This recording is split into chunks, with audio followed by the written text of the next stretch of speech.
Good morning and welcome back to a live session with me on Facebook.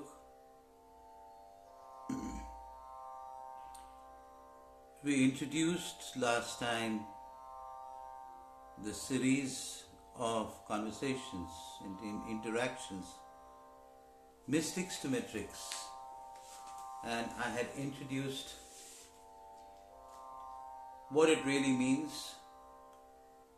I had shared with you that there are two parallel worlds, the world of matrix and the world of mystics, and how one can be bridged with the other. Now today I have chosen, and also having spoken to some people who are wrestling and struggling with their lives, their livelihood, and with the need to come alive, I chose to take up this theme of making a living and coming alive. So like every time, let me start with a story. So somewhere in the jungle, there used to live a monkey, a very, very powerful monkey. And a hunter was wanting to catch that monkey for many, many months, but was not able to, because the monkey was also very clever. So one day the hunter thought it might be a good idea to cheat the monkey, to deceive the monkey. What he did is he kept a bottle, and inside the bottle he kept some peanuts and tied a rope to that bottle, which he tied to a tree.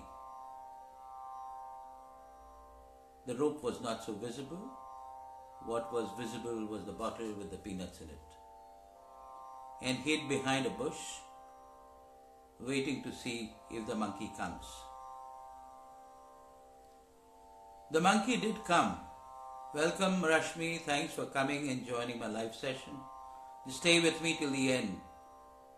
This might be relevant for you. So the monkey eventually came, lured by the peanuts. The monkey reached out inside the bottle, and his hands were full of peanuts. But then there was a challenge. He could not get his hand out with the peanuts. If he had to free himself, he had to let go of the peanuts, open his hand and let go of the peanuts. Or he had to stay with the peanuts, and not only his hand, because the bottle was tied to a rope, he himself was caught, was captive. So my friend, this is the story of many of us who went for peanuts, which was set as traps for us, and became captive. So the first thing in this session, first thing about making a living, is I would like you all to ask this question: whatever you're doing, is it to make a living, or is it something more than that? Is it something that allured you to so many peanuts being available in one place? Your EMIs, your house, your car, the ESOPs, the designation, the brand, all these are peanuts. And does it really take all this to make a living? This is a question to which I have no answer. And even if I have an answer, that's not your answer. You need to find your own answer and figure out what is making a living all about for you. I remember when I left the corporate in 1999, After 16 years stint, I was a pakka corporate citizen. I was living a very, very high-flying life, very well paid, with some very, very large, very, very renowned and respected brands. But I left it. I left it because at that point in time, I had realized, having lived life in the captivity of corporates for 16 years, having been caught like a monkey reaching out for peanuts, I realized that that was not essential for me to make a living. I can make a living otherwise. That's when I started on my own. That's when I looked at the metrics of living a life and wanted to balance it to be alive as many moments as I can.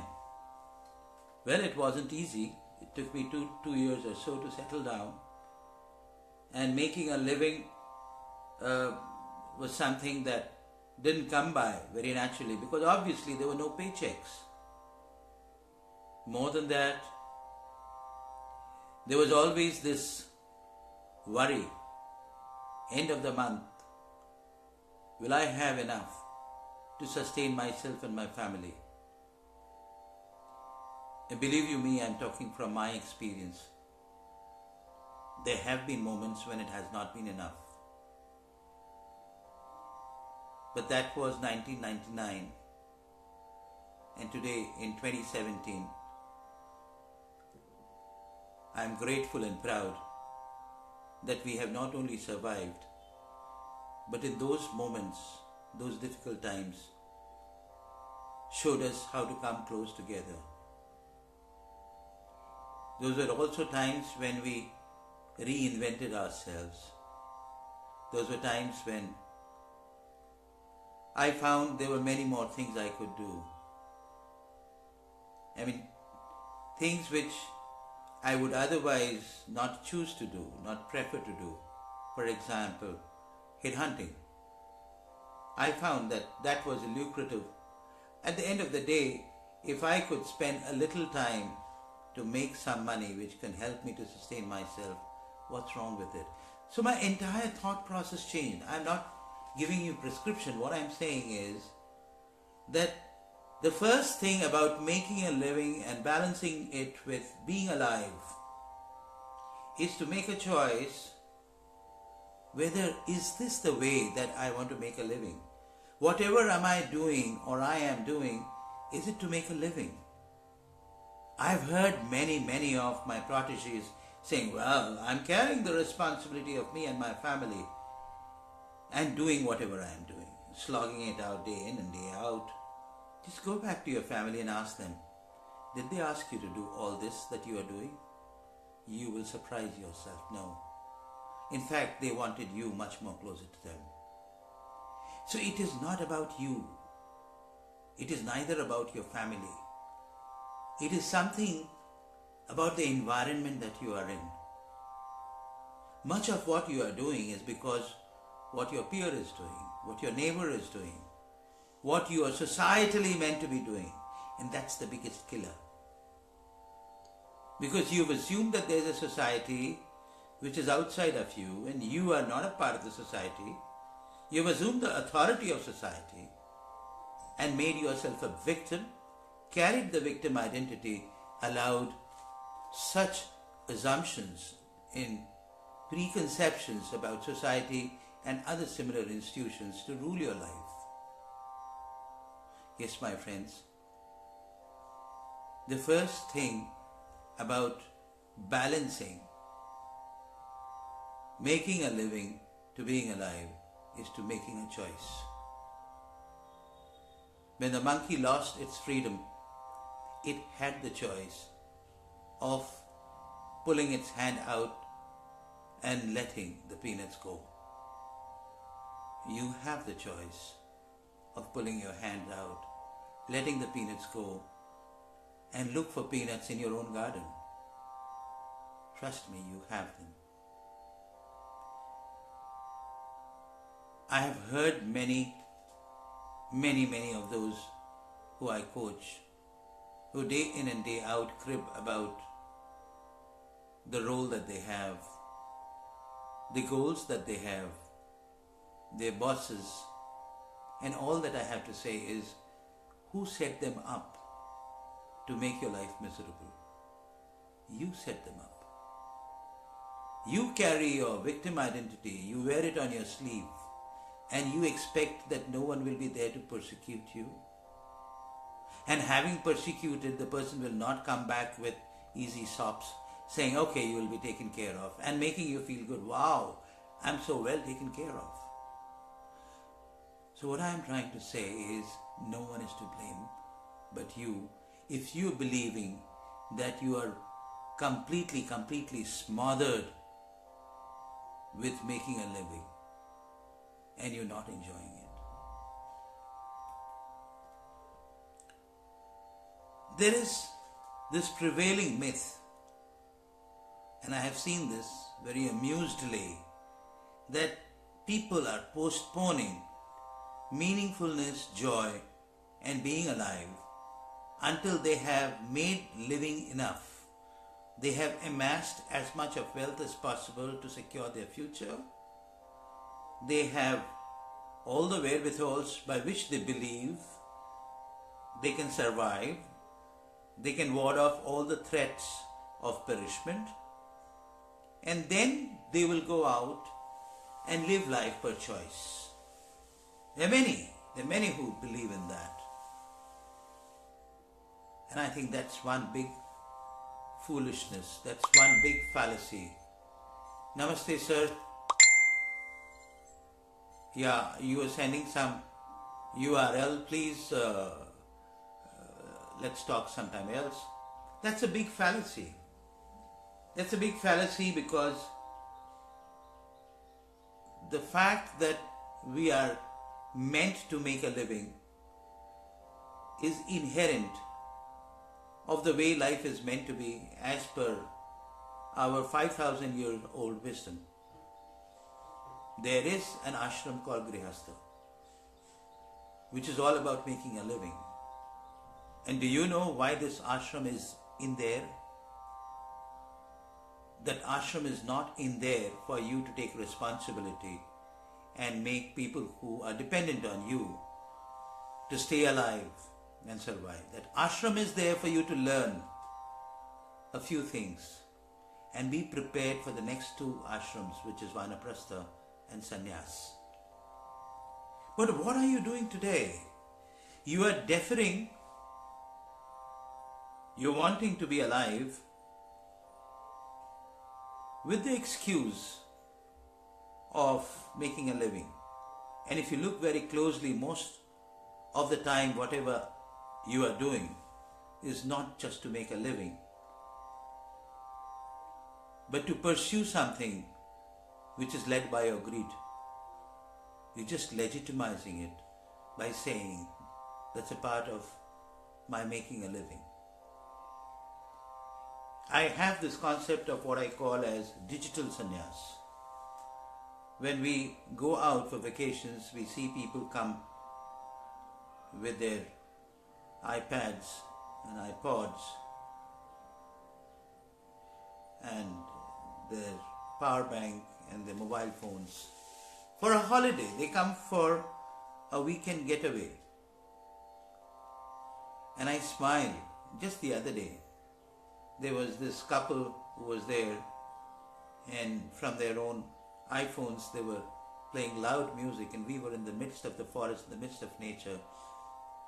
They didn't even have the sensitivity that with that loud noise they were actually disturbing the flora and the fauna in this environment. But forget that. What are they doing? Are they really alive? Have they really come out of the drudgery of making a living and being alive? No.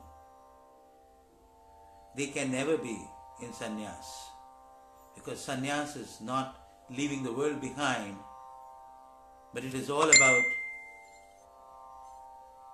leaving the mind in which the world lives behind. So when you go for your vacations, you carry the spreadsheets with you, you carry the PowerPoints with you, your email is active, completely active on your mobile phone, you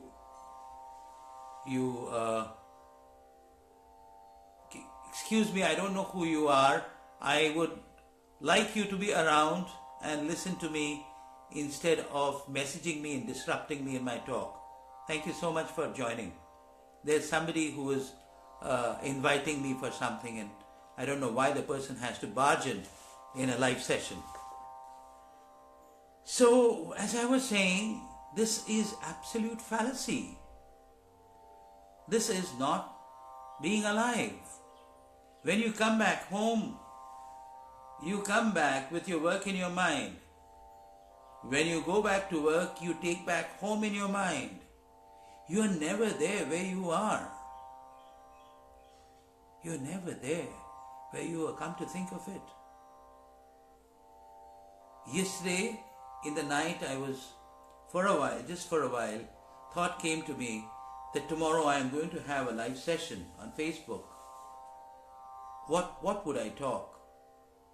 And unknown to me, I had begun rehearsing.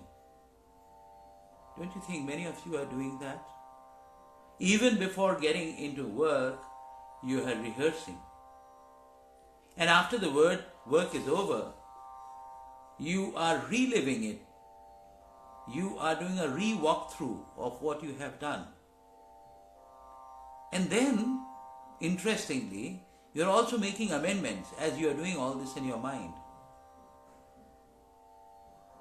So is it really your work? Or is it your mind which you have completely got occupied with what you call as work, which is not allowing you to live? Because living or being alive can only happen in the present. The past is dead. The future is stillborn. And if you are most of the time in the past or the future, there is no present for you, and therefore there is no life for you. Having said that, as I said, Grihastha Ashram is a school, and there must be some way by which we can simultaneously make a living and come alive. So what I thought maybe is, I will look at my living the Grihastha Ashram, which is a little extended, but I'm enjoying it. And not what are some of the learnings, but how did I come to learn certain things. I'm going to share that with you if that means anything to you. So when I started working for the first time, this was way back in 83, my office would start at 9, but I'll make sure that I'll be there by 8:30. No, I had no one to tell me to come early and why should I go early, but I found my own way. What did I do in the first half an hour? I looked at the day. I used to make a dhobi list of the things that I would do. And then I would sit quietly in my seat and get centered. I'll get centered within myself. Once a part of me is assured that I'm kind of having a view of how the day seems to be panning out, I was restful, I was centered, and then the rest of the day, I will take it as it comes by. I had also this habit of checking in the evening how much of the dhobi list I've been able to complete, and I'm sure all of you know that dhobi lists are one thing, but the way work happens on a day-to-day basis have little connection with your to-do list, right? And I would also find the same. Initially, I used to get very bogged down. And this is mid-80s I'm talking about. I used to feel bad. What about my commitment to this and to that and all that? And then I realized, what is this pseudo-commitment that I'm carrying within myself? There is a big objective that I'm supposed to serve. And if something is more important than the other, which is not a part of my checklist, I might as well be there. So that was one thing that dawned upon me, and very soon, though I continued making the checklist, but then being bogged down with having to complete that was not there anymore. Something very interesting happened. Two things actually. One is, what will I do when? How did I choose that? By the way, my life, even in corporates, and that's why I'm saying that you can't fool me, has been more making choices. I have never had to say, I have to. In my mind, it is always making a choice, including what do I do when, unless something is urgent and important, which is urgent and important. But if something is important, how do I prioritize what to do when? Now, initially it used to be, I would love to do something and I'll do it the first. What I don't like doing, I won't do it. For example, I'm just trying to see if I can envisage your scenario. If there is something to do with predicting a future business, if there's something to do with planning a new project, maybe you would like to do that. You're attracted to it. So you will take that up.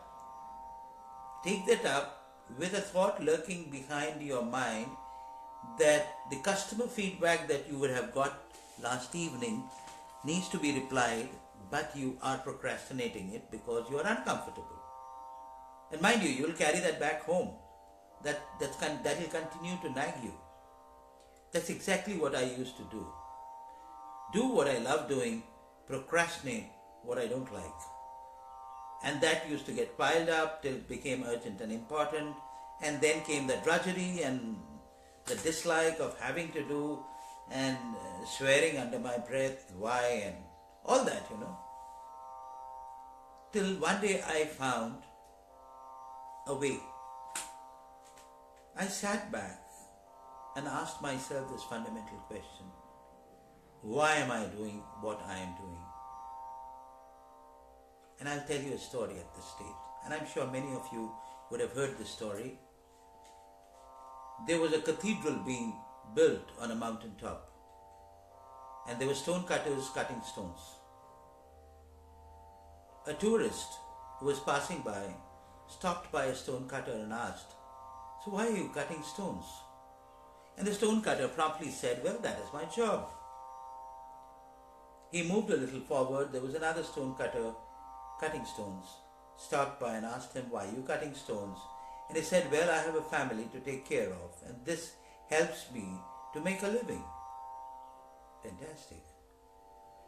He moved further and found a third stone cutter, slightly different, absolutely immersed in what he was doing. And he asked him, "So my friend, why are you cutting stones?" And he did not get a response immediately. He waited for a while for the stone cutter to look up. And when the stone cutter looked up, he pointed this man to the top of the mountain and said, "Do you see that mountain? That peak up there? A cathedral is getting built over there. And each stone that I cut will go into building that cathedral." Friends, this story I got to know much later, but much long back. Working with a company like CMC, I got to realize, no matter how insignificant it might seem, anything and everything that I was doing was actually contributing to the big picture of the company that I worked with.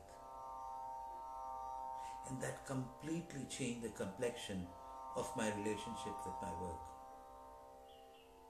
Be it answering a customer feedback, being following up for a default payment, being getting into a negotiation with a customer. I was in sales. Being addressing a customer issue, an irate customer.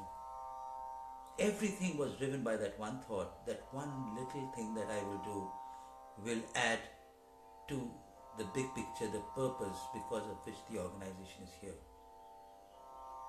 It became so different.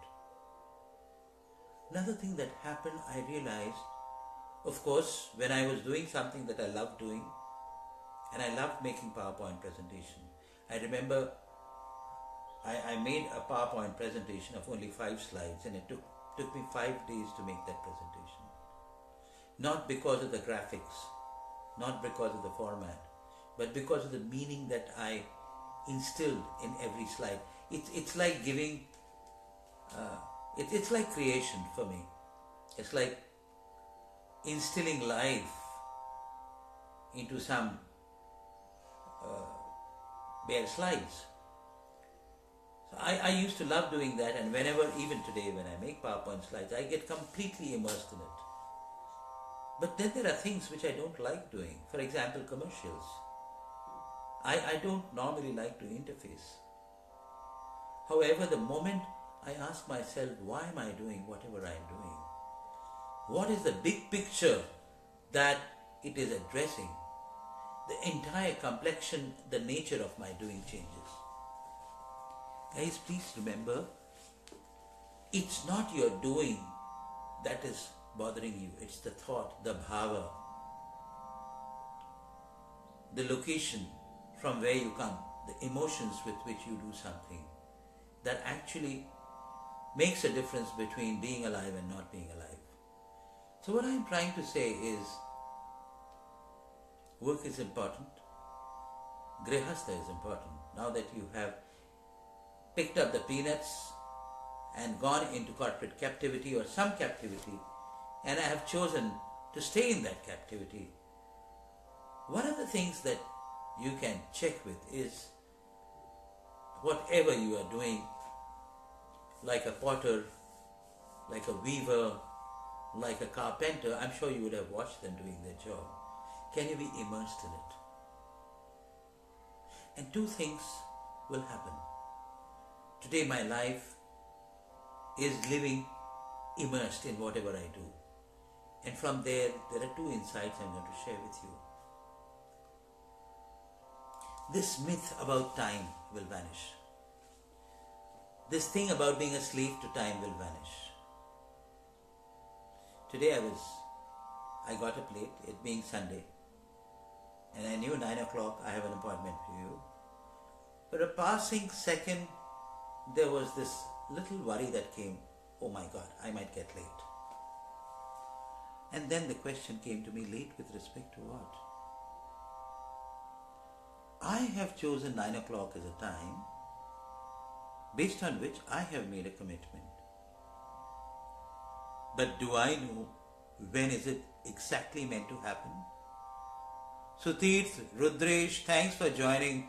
Guys, it makes my session that much more meaningful with you guys joining. Please stay back and leave your comments after you have gone, or maybe even during the session, please. So, did I know that Rudresh would join? Did I know that Sutirth would join? And I saw Rita Di joining a little back. I am planning for something which is not known to me. On the other hand, I am not ready to accept that which is happening and what is meant to happen.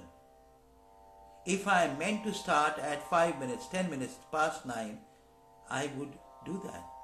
Having put in my best intent, all I can do is go by what is meant to happen. That is one part of time. The other thing that I have noticed, and I'm sure you would by now what do you think I enjoy doing the most? Let me ask you this question. Those who are here, just write one single word. What do you think I enjoy doing the most? Which also helps me to make a living?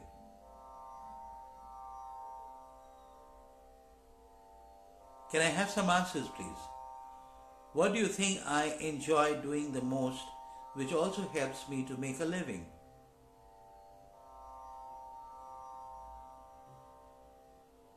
Can I have some responses?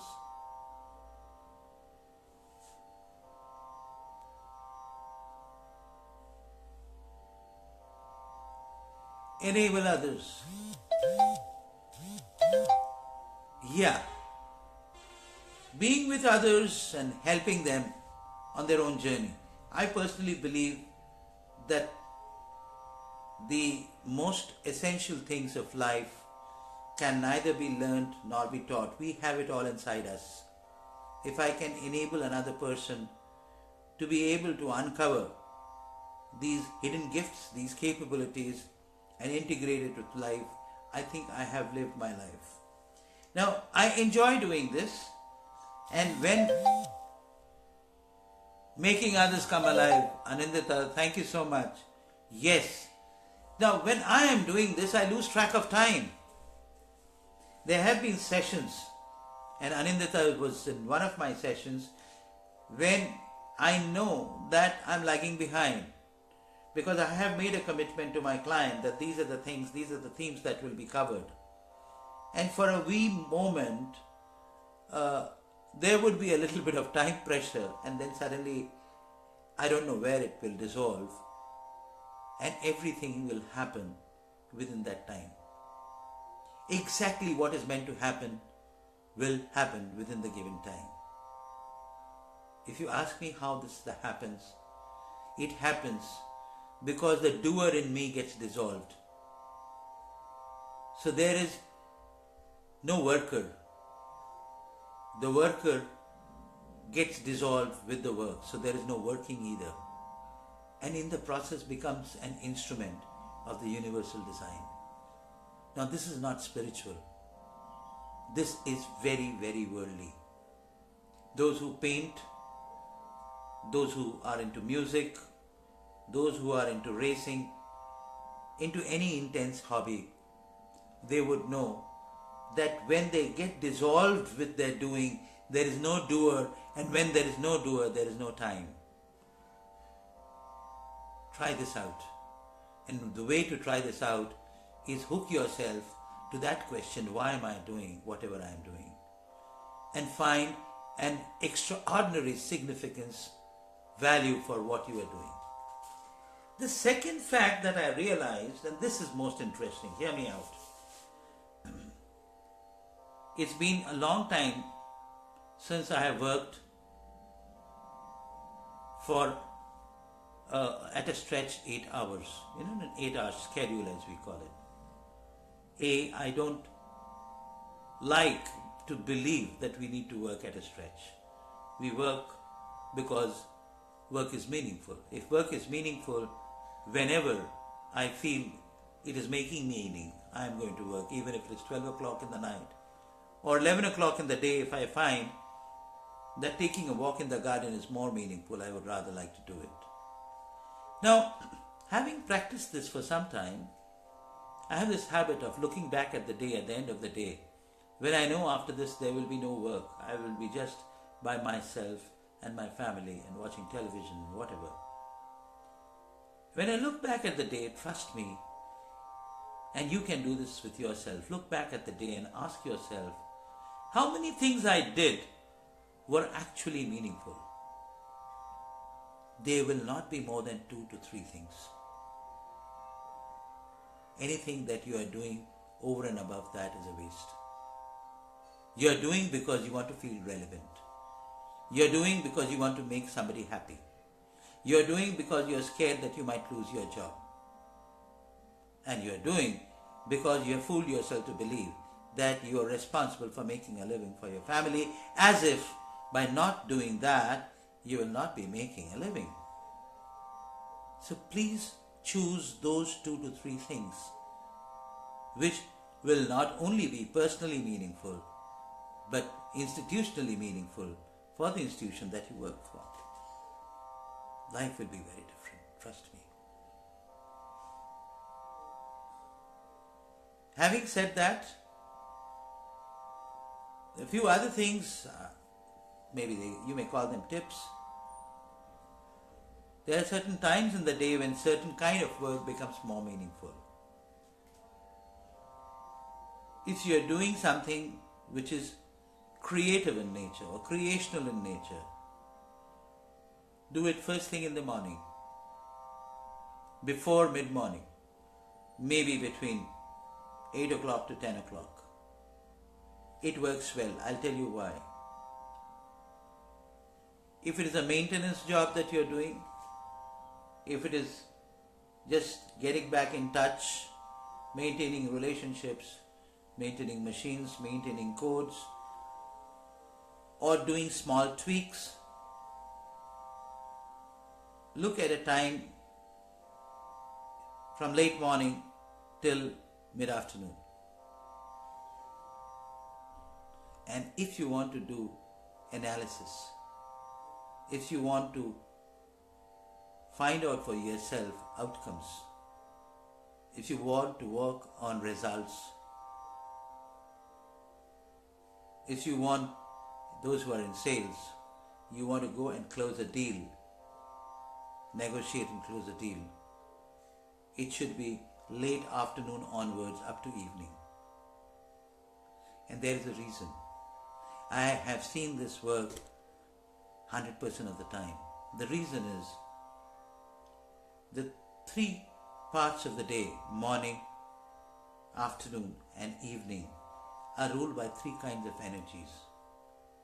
And in our Shastras, it is believed that the morning time is ruled by Brahma-rupi energy, which is creational energy. The mid-morning to afternoon time is Vishnu-rupa, which is more of maintenance, which is more of sustenance. And the evening time is Shiv-rupa, which is more about outcome, closure and finality. So these are some of the tips which you can try and work with. Get back to me if you want to share anything with me. Before I sign off, I needed to share a little bit of time with distractions. And in today's context, it would be good to call most of them as digital distractions. Yes, many a time, despite all your good intent, despite all the meaningfulness that you're deriving from work, you might get distracted by something which may not be essential, or even someone for that matter. How do you deal with distractions? Even I do get distracted. I have a garden outside, there are beautiful flowers. Sometimes you would have seen that I'm just looking outside. The flower is distracting me. So how do I deal with it? How do I come back? There's nothing wrong in being distracted. But there is something that I can do to come back. Now, in the moment, when something or someone is distracting, there is a split moment when you become aware that you're moving away from what you are doing or where you are, right? In that moment, just watch yourself getting distracted. The other day I had 2 things to do: create a budget for something and make a deck of slides. And every time I would open my Excel to create a budget, the deck of slides would come back to me. I'll start fiddling with it. And I was watching myself going back and forth. And suddenly I realized my distraction dissolved. My friends, this is an absolutely altruistic truth, axiomatic truth of life, that if you can watch yourself in any state whatsoever, what is not essential will get dissolved. What is not functional will get dissolved. And what will remain is meant to be, and therefore meant to be meaningful for you also. Now this is a very, very vast and intense topic of making a living. Kukudi, Ketki Didi, my younger sister, younger of the two elder sisters, joined me. I'm so honored and privileged. Thank you so much. Shamirda, thank you so much for joining me. I'm also very honored that you came. In the beginning of the session, I was talking of my CMC days. I wish you were there. And I was talking of how making a living while being in CMC was so joyful, was so meaningful for all of us. Mr. Samidhar Chaudhary, who has joined me, was my senior colleague in CMC. And it was more a family. It was, you may want to say that, well, I was lucky. No, I was not lucky. I think I chose it. So that's another thing. Luck is how you choose your destiny. Very simply. And destinies are chosen. Destinies are not given. Chose may not be very cognitively, but deep down somewhere inside me, I always wanted to be in company of love, in company of understanding, in company of people who are human. It's got something to do with my calling and my purpose. Maybe in one of the sessions, in Mystics to Metrics, we will deal with being purposeful. Because only through purpose you can be profitable. So anyway, I will not go any further. That's what I have for all of us today in terms of making a living, to being alive. Feel free to put forth any concerns, any questions, any inquiries, any thoughts, any assumptions, and it can be taken over through comments on this thread. Till such time, we meet again on Sunday, 9 o'clock in the morning, next Sunday. Till such time, have a wonderful week ahead. And have a fantastic day. We have a meaningful afternoon for us. I think what I would like to say is Vijay Bhava. May the truth win. May the ones who deserve to win the match. And doesn't matter who wins and who loses. India-Pakistan matches have always been nail-biters, and I'm sure this is also going to be a nail-biting match. So all the best, guys. Love you all. Stay in touch, and let's have a fantastic life. Let's be alive as much as we can. I know we would learn to be alive by not being alive and find ways of being alive. But that's fine. But at the same time, every little opportunity of being alive, can I stay alive?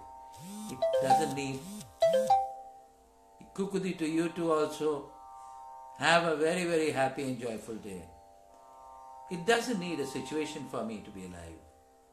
We will talk about at some place, how I can be calm in the center of cyclone.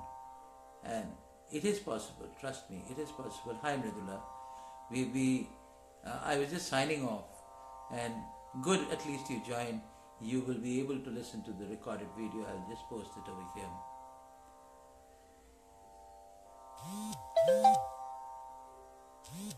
Arjuna won by losing all his relatives. Now this is another very, very deep perspective Pavan brought in. Who won, who lost? Did Arjun win or Arjun the warrior win? Pavan, this is for you. And if he was a warrior, did he lose relatives or he lost enemies? Please remember, we are all in this life playing many games. Donning a uniform, going out and playing a game per rule of the game. And we are playing a game to win and enjoy the game. Out there are no relatives. Out there are no friends. There is only an objective, there is a goal. And there are contenders with whom I need to compete and reach my goal. So my take on this, neither did Arjuna win, nor did the one who won lose any relatives. And that is what Bhagavad Gita is all about. Read it carefully.